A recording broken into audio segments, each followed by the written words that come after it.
Antes de avançarmos para a construção de um pequeno projeto um bocadinho mais elaborado do que aquele que nós já fizemos ao longo desta playlist e, obviamente, para aplicarmos muitos dos conceitos que nós temos vindo aqui a explorar, eu quero ainda falar-vos mais um pouco ou acrescentar um bocadinho mais de informações sobre a utilização das ferramentas do programador.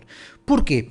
À medida que vocês se forem tornando desenvolvedores para a web, vocês vão começar a perceber que as ferramentas do programador, neste caso do Google Chrome, porque vocês também têm ferramentas de programador nos outros browsers, mas as ferramentas de programador do Google Chrome são fundamentais para nós percebermos muitas vezes onde é que estão os nossos erros e não só, também percebermos qual é o tipo de performance que a nossa página de internet tem.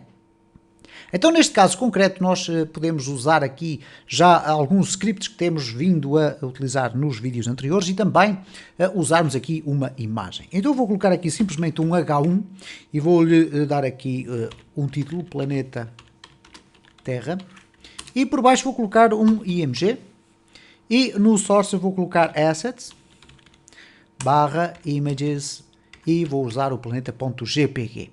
Okay? Aqui no caso do alt, nós iremos ter a ocasião de ir falando sobre estes atributos. O alt é um atributo que define um texto alternativo de descrição da imagem. Bom, vamos colocar aqui o planeta Terra. Okay? Se nós agora formos aqui então ao nosso site, nós vamos ter a oportunidade de ver que a imagem aparece, mas não temos aqui a utilidade relativamente ao alt. Vamos colocar aqui planetas, que é uma imagem que nós não temos. Obviamente que a imagem não vai ser carregada, mas reparem o que é que aparece ali, o planeta Terra. Okay? Então esta é uma das funções do alt, é uma alternativa ao recurso primário, que é basicamente a apresentação da imagem. Mas eu deixei ficar apenas ali. Obviamente que se vocês quisessem aqui colocar, por exemplo, estacionar o cursor aqui numa zona qualquer e ter uma espécie de um pop-up ou uma legenda, nós podemos fazê-lo colocando aqui um title igual a o nosso planeta, por exemplo. E se eu agora for aqui novamente à minha página, ela já refrescou por si própria e se eu colocar ali o cursor, reparem que aquele texto que ali aparece é o nosso planeta. Este é um comportamento nativo do HTML5. Ok? Portanto, não tem qualquer problema, vocês podem colocar em qualquer tag, inclusive aqui no planeta, se eu colocar aqui um title igual a teste, por exemplo, o que vai acontecer é que este texto vai passar a ser apresentado como um pop-up ou uma dica, ou ali assim uma pequena indicação, como vocês queiram entender, ok? Bom, mas isto foi apenas um detalhe. O que eu vos quero chamar a atenção, de facto, é para a forma como vocês podem ir acompanhando o desenvolvimento do vosso projeto, e isto é fundamental não só para quem está a iniciar o desenvolvimento para a programação web e não sabe por que razão é que uma determinada imagem não está a ser carregada, por exemplo, ok? Ou porque é que determinada biblioteca externa não está a funcionar, também pode acontecer. E muitas vezes, porque é que a imagem está a demorar muito tempo a ser carregada, por exemplo. E o que nós temos aqui à nossa disposição é de facto o Ctrl-Shift-I, é uma das formas de vocês abrirem as ferramentas do programador. Outra forma também é virem aqui, pressionar aqui nestes três pequenos pontos e escolher mais ferramentas do programador. Como podem observar ali temos o Ctrl-Shift-I. Portanto, se vocês carregarem aqui, também vai abrir esta janelinha, já falámos aqui sobre isso, e também podem chegar lá por uma outra forma, que é clicando com o botão direito do mouse, por cima de qualquer elemento do vosso HTML, e escolher inspecionar. E o inspecionar vai também abrir aqui esta área das ferramentas do programador. O que eu vos quero mostrar aqui neste vídeo, de forma mais concreta, é a tab da Network. E atenção que vocês podem ter aqui tudo isto muito pequenino e só vem ali o Elements e vocês vão pensar, bom, mas eu tenho aqui as ferramentas de programador de uma forma diferente. Não, vocês têm aqui esta pequena seta em que vocês clicam e vão ter aqui todos os separadores possíveis. Obviamente que se vocês forem alargando aqui as ferramentas do programador, vocês vão tendo aqueles mesmos separadores todos ali a aparecerem. Obviamente que assim não faz muito sentido, porque iríamos ter aqui tudo isto muito bonito, mas íamos ter aqui pouco espaço da nossa página web. Para quem trabalha com 2 monitores, e aqui começam a aparecer então as justificações mais que interessantes para justificar a utilização de 2 monitores, por exemplo. Eu, por exemplo, no meu caso, utilizo 3, inclusive. Um para ter o meu editor de código, que neste caso é o Visual Studio Code, para não ter que estar sistematicamente a fazer este tipo de salto. O outro é para ter o browser. Portanto, ao centro tenho o meu editor de código. À minha esquerda tenho o meu browser, que mostra o comportamento da minha página definitivo, isto é, o aspecto visual. E relativamente às ferramentas do programador, eu tenho a possibilidade, ou nós temos também todos a possibilidade, de clicar aqui nestes 3 pontinhos e fazer o undock. O undock significa que eu quero que este espaço, ou esta área de desenvolvimento, passa a ser uma janela por si só. Reparem, ela passa a flutuar e, portanto, se eu fizer aqui um duplo clique ou clicar aqui para ampliar, ela vai ficar toda a extensão do meu monitor. Ora, o que é que acontece? Como já devem ter calculado, esta área vai para o terceiro monitor que eu tenho, neste caso à minha direita. Então, essa é uma das justificações para termos pelo menos 2 monitores, um deles com o editor de código, e o outro com a nossa página web e as ferramentas do programador. Obviamente que se quiserem voltar a dockar, isto é, a vincular aqui o vosso, estas ferramentas do programador ao vosso browser, vocês só apenas terão que chegar aqui e escolher em que localização é que querem que as vossas ferramentas apareçam. Neste caso eu vou clicar aqui e nós vamos ter aqui deste lado. Então, relativamente aqui ao network, que é a rede, eu vou aqui refrescar a minha página. E ao refrescar a minha página, vocês vão reparar que aparece aqui um conjunto de informação que não vamos ter a oportunidade de escalpelizar de forma extraordinariamente detalhada neste vídeo, nem faria sentido, porque há aqui coisas que são de facto mais avançadas. Mas vamos olhar aqui para esta coluna. Okay? Vocês têm aqui 2 áreas, fundamentalmente.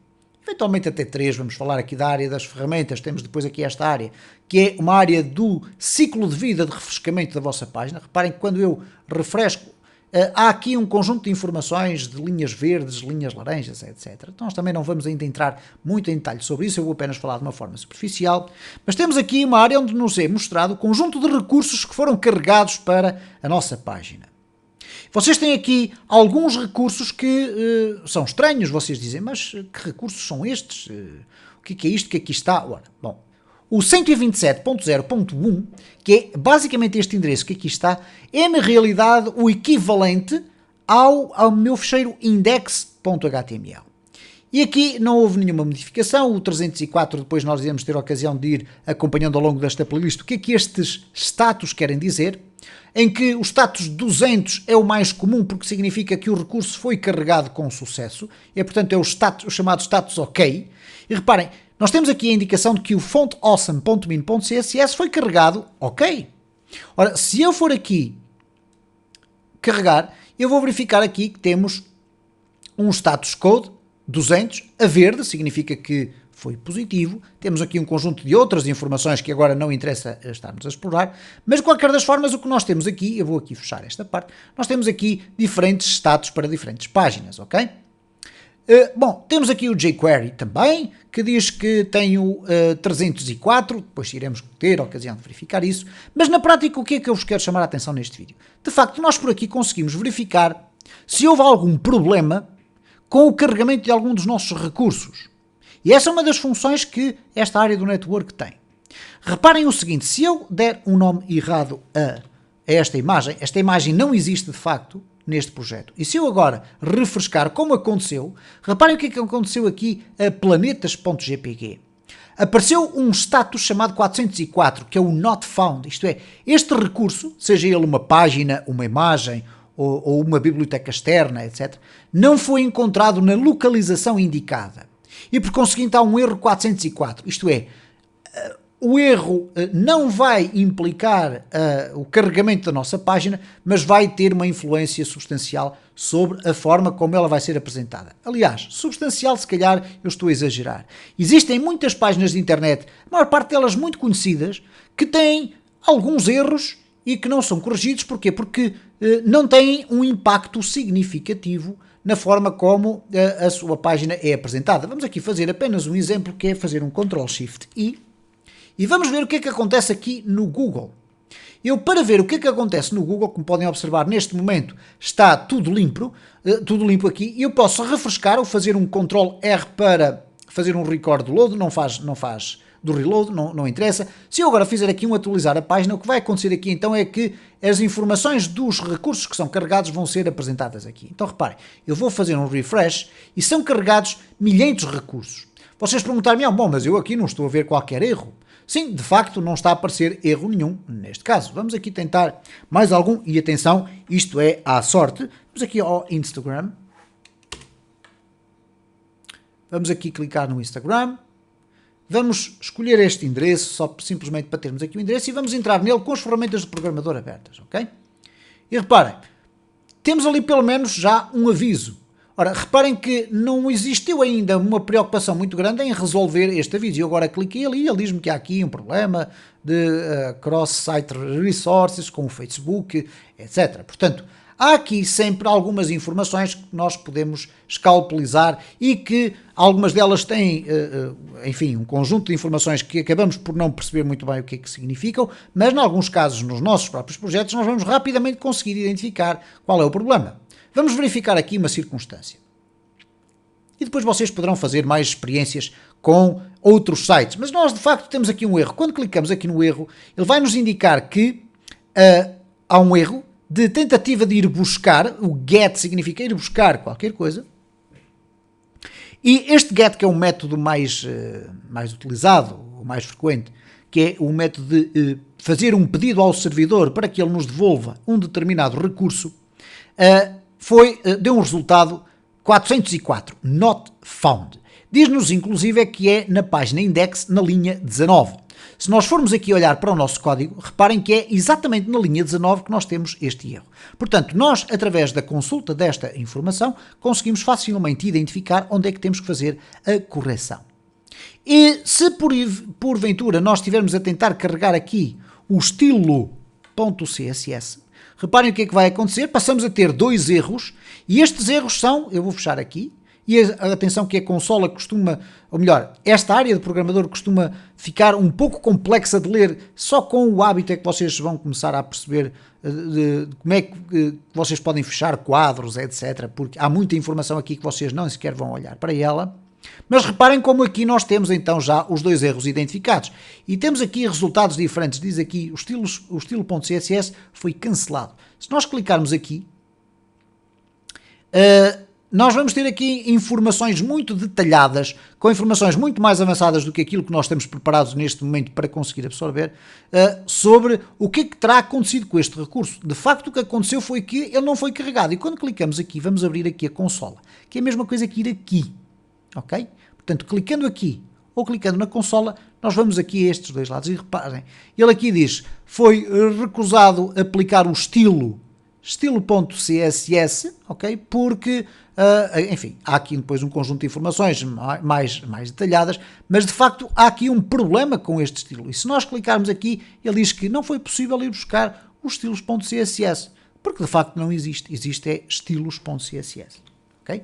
Então é assim, muito daquilo que nós vamos aprendendo nas ferramentas de programador vai muito do estudo individual que cada um faz. Não há propriamente um manual escrito, apesar de existir obviamente o help da Google que nos permite ir verificar cada uma destas funcionalidades, mas é um mundo dentro do mundo, isto é, a área de ferramentas de programação dentro do Google Chrome é como se fosse uma aplicação completamente à parte, porque a quantidade de informação e de possibilidades que nós temos de utilizar e explorar aquilo que está a acontecer dentro do nosso projeto é enorme. Vou-vos dar aqui um exemplo. Por exemplo, muitas vezes, e quando nós daqui a alguns vídeos fizermos uma brevíssima introdução à utilização do PHP, o que é que vai acontecer? Muitas vezes nós vamos ter aqui um formulário, vamos estar a submeter o formulário e do lado de lá nós vamos querer perceber se os valores que nós preenchemos nos campos do utilizador e a password, etc., se eles foram transportados de um lado para o outro. E nós podemos fazê-lo aqui, ok? E depois iremos ver como. De qualquer das formas, reparem, nós temos aqui na barra de ferramentas, inclusive, a possibilidade de limpar tudo, quando recarregamos, ou sempre que recarregamos, reparem que aquela tabela é refrescada, mas se por algum motivo nós quisermos que não seja refrescada sempre, nós podemos deixar aqui o Preserve Log ativo, então significa que a cada refrescamento, reparem, a lista vai crescendo, ficando para trás, ou vai deixando de ficar para trás um histórico do que é que aconteceu nos recarregamentos anteriores. E, portanto, como podem observar aqui, há imensas funcionalidades. Aliás, temos depois aqui mais filtros. Se nós quisermos ver apenas informações relacionadas com imagens, nós podemos escolher o IMG e vamos reparar aqui que existem 4 informações, mas vocês vão dizer, então, mas eu só tenho aqui uma imagem, porque é que aparecem 4? Porque nós, entretanto, ligamos aqui o Preserve Log. Okay? Então, se eu retirar o Preserve Log e refrescar, vamos ter aqui um erro com uma das imagens. Se eu quiser ver erros ou de ficheiros carregados de CSS, eu posso carregar aqui e posso ver que temos aqui o Font Awesome, temos aqui os estilos, por exemplo. Okay? Se eu agora for aqui olhar, vocês estão a ver aqui que existe de facto a integração do Bootstrap.min CSS, ele não aparece aqui neste lado. De qualquer das formas, vocês podem ver aqui JavaScript. Vejam como aparecem aqui os fecheiros do jQuery.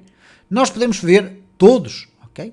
E, portanto, há aqui sempre um conjunto de filtros muito interessantes. Se nós quisermos, por exemplo, ver se um determinado recurso chamado font existe, nós podemos simplesmente escrever font e ele vai carregar aqui um conjunto de informações.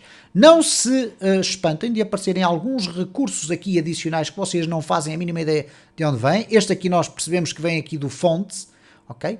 Mas por vezes alguns recursos são acrescentados aqui aos nossos recursos carregados, porque pelas extensões que nós temos instaladas no Google Chrome, ok? Eu peço desculpa deste vídeo ter sido um bocadinho mais técnico, mas prometo-vos que a partir do próximo vídeo vamos então arrancar com o desenvolvimento de um pequeno projeto de HTML, onde nós vamos usar aqui o Bootstrap, o Font Awesome, vamos usar aqui também o Google Fonts e vamos usar imagens, vamos colocar aqui uma página simples mas bonita, para depois, logo a seguir a esse pequeno projeto, fazermos uma brevíssima introdução às linguagens de programação para a criação de conteúdo dinâmico. Isto é, nós temos estado a trabalhar com HTML, CSS, basicamente, ainda não explorámos muito o JavaScript, mas vamos querer começar a criar aqui alguma interatividade, alguns formulários com submissões, e é isso que nós vamos começar a aprender, sempre, obviamente, de uma forma muito introdutória e depois indo acrescentando cada vez mais conhecimentos nessa área.